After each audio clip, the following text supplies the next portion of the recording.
As 35 साल है। Really बहुत खुशी की बात है, कल मैंने रजिस्ट्रेशन कराया। 18 साल से ऊपर के लोगों को भी वैक्सीन लगेगा, यानी कि 1 तारीख को मेरे को फर्स्ट डोज कोविशील्ड का लग जाएगा, ऐसा मैं मान रहा हूँ।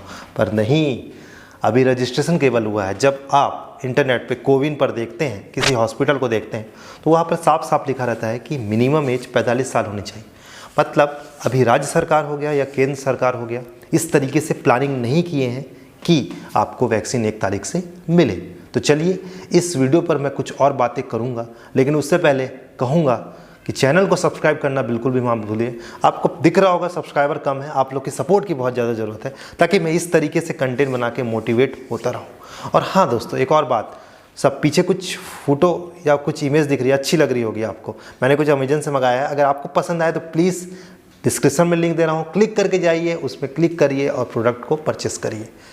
कोई ज़बरदस्ती नहीं है, पसंद आए तो चलिए शुरू करते हैं। सबसे पहले हमें जानना पड़ेगा कि सीरम इंस्टीट्यूट ने इसके बारे में क्या कहा। सीरम इंस्टीट्यूट ने इसके बारे में कहा कि हम 15 मई से पहले आपके ये जो डोज हैं वो हम नहीं दे पाएंगे, जितना राज्य सरकार डिमांड कर रही है, और उसमें भी काफ़ी कमी है। देखिए, अभी तो 45 और 60 साल के लोगों को भी पूरी तरीके से वैक्सीन नहीं लगी।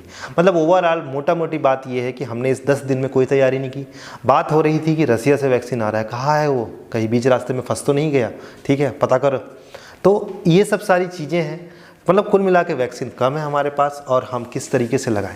सबसे पहले जो गवर्नमेंट है वो उस तरीके से आपका प्रॉपरली एनालिसिस करके भी काम नहीं कर रही।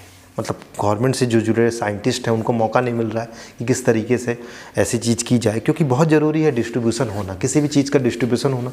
जहाँ ज़्यादा ज़रूरत है वहाँ पर आप उस चीज़ को कैसे पहुँचा रहे हैं, ये बहुत इंपॉर्टेंट। अभी मैं आपको छत्तीसगढ़ का एग्जाम्पल देता हूँ। छत्तीसगढ़ में जनरली प्लांट्स हैं, भिलाई स्टील प्लांट हो गया, या बहुत सारी ऐसी जगह जहाँ से दूसरे जो स्टेट है उनके लिए क्या बोलते हैं ऑक्सीजन भी गया, और इस स्टेज में भी कमी नहीं हुई। नो डाउट कि कुछ चीज़ों में वेटिंग करना पड़ा, कुछ वैक्सीन के लिए, कुछ दवाई के लिए, बहुत सारी चीज़ों के लिए इशू आए, बट ऐसा कोई केस नहीं आया कि ऑक्सीजन किसी से डेथ हुई। तो ये एक बहुत अच्छी चीज़। तो सोचिए, वो ऑक्सीजन अलग अलग स्टेट में डिस्ट्रीब्यूट हुआ। यूपी में ज़्यादा ज़रूरत है, दिल्ली में ज़्यादा ज़रूरत है, जहाँ पॉपुलेशन ज़्यादा है। इस तरीके से ऐसा हो रहा है, तो वैक्सीन के साथ भी ऐसा किया जा सकता है। दोस्तों, ये मैं नहीं बोल रहा, ये मेरा दिमाग नहीं बोल रहा, कुछ जो साइंटिस्ट हैं उनका ये आर्टिकल या उनका वो स्टडी बोल रहा है। तो चलिए इसको समझते हैं कैसे। आपको दिखाई दे रहा होगा ये ब्लैक बोर्ड में 1 2 3 4 5 6, ये समझ लीजिए इंडिया, इसको मान के चलिए, जिसमें आप देख पा रहे हैं कि पहला नंबर और 6 नंबर पे काफ़ी ज़्यादा इन्फेक्टेड लोग हैं, काफ़ी ज़्यादा सर्कल बने हुए हैं, और 2 4 3 5 इनमें सर्कल कम है, यानी कि इनमें इन्फेक्शन लोग कम है।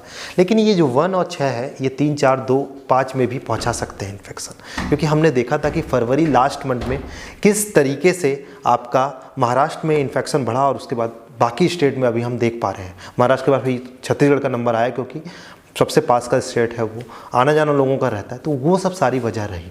तो इसमें हम अगर 1 और 6 वालों को, जितने ज़्यादा से ज़्यादा लोग को वैक्सीनेट कर दें तो कितना फ़ायदा होगा। अगर वो 6 नंबर वाला 4 2 पे भी जाएगा तो उतना इफेक्ट नहीं पड़ेगा, क्योंकि ये एक सबूत मिला है वैक्सीन होने के बाद कोविड हो सकता है। लेकिन एक चीज़ है कि कोविड होगा लेकिन वो फैलाएगा नहीं किसी को, ये बहुत अच्छी बात है।